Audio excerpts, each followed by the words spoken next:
This is Kate Winslet making a directorial debut. As we've said, we've done an hour-long interview with Kate Winslet that's going out on our show, which drops on the 23rd. It's based on a feature debut script by Joe Anders, who is Kate Winslet's son, who wrote the script inspired by his own loss of his grandmother.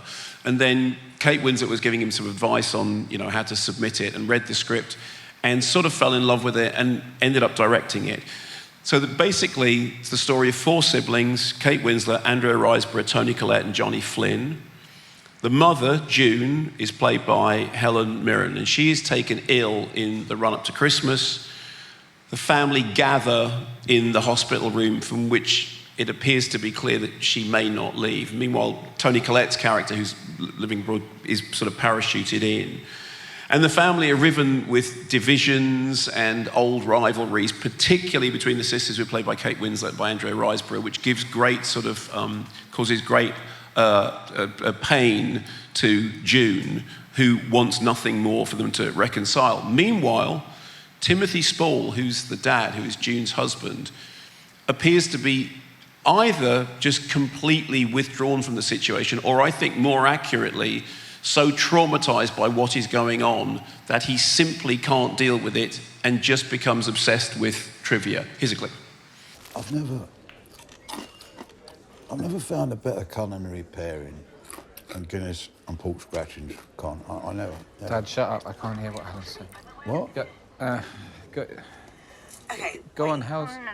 If Mum can't go home, she'll have to stay at mine, and that's that. Do you mean to your house, Molly? Of course. Who else is? To stay with her?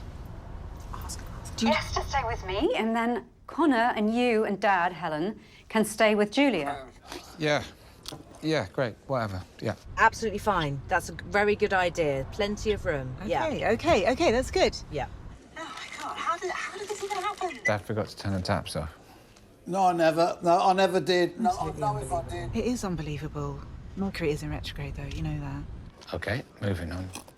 So here's the thing about the movie. So we've both watched it, and obviously the story about, it's called Goodbye, June, so you know that it's about the loss of somebody. And you also know that the writer has based it on the loss of their grandmother. So there's a lot of kind of, personal stuff in there.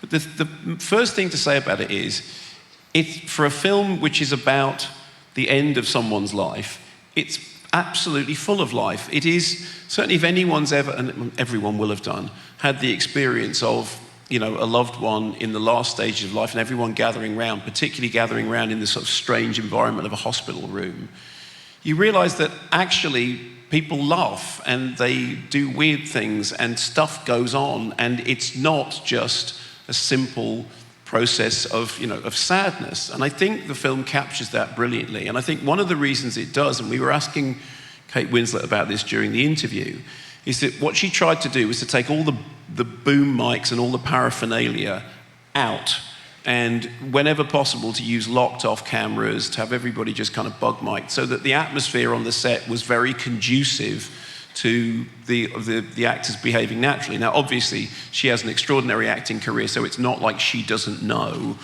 what actors need. The other thing is, she's been at film school since she was in Heavenly Creatures, because she's worked with Peter Jackson and James Cameron. This is extraordinary array of people. So she's seen how people direct movies and how direction works. I do, however, think, it might be tempting to go, okay, well, that amazingly stellar cast, well, of course they're good, because they're incredible actors. I mean, Tim Spall is one of the greatest actors of our generation, and I think he's terrific in the film of Helen Mirren, who's a titan. And, okay, fine, those are great actors. Of course they're going to do great work, and of course they're going to want to sign on to a project directed by Kate Winslet. But I think it's deeper than that. I think they wouldn't sign on if the script hadn't been as good as it is. And I genuinely think that the script does something quite remarkable, which is that it manages to talk about death in a way that is not morbid. It manages to talk about loss in a way that is, it's not saccharine sweet, it does manage to avoid sentimentality and schmaltz, which would be very, very easy to fall into. But it does do that thing which is that We're all going to be in this position at some point. And when we are, since it is a universal truth, wouldn't it be quite good to have a drama about it which had all those different registers? The other thing I think that's really important is, I think it is a really well-directed film. I mean, yes, good script, of course. Yes, good performances, of course. But I think it's really well-directed. But I think it's directed in a way that is very unshowy.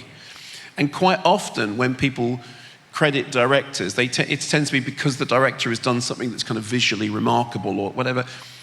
It's much harder to appreciate good direction when you don't notice it. And one of the things with the film is it has a number of young performers in it who are, I think, like really natural, really behave not like they're pretending, but they are just being. And of course, Kate Winslet has said that's the key to directing kids, is that they're not acting. You just get them to a place where they can be. And obviously I've been a huge fan of Kate Winslet as an actor, and I have met her a few times, and she's always been incredibly nice, like really sort of genuinely interested and nice. But watching the film, I did think, blimey, this is a really well-directed movie. And as a first, directorial first feature, I know, as I said, it's been at film school for decades making the films that she has. But this is a really well-helmed movie. The cast are terrific, and I had done an on-stage with them briefly, and I talked to Tim Spall. I'm always starstruck by Tim Spall. And Tim Spall said on more than one occasion, this is one of the best experiences I've ever had making a movie. He said, usually when I make a movie, it's kind of stressy and I get grumpy. And he said, but this was actually one of the happiest experiences because everybody felt like they were just doing their best work because they were enabled to do it. And I said, why? And he said, because she's in charge and she gave everyone the space to do what they were doing.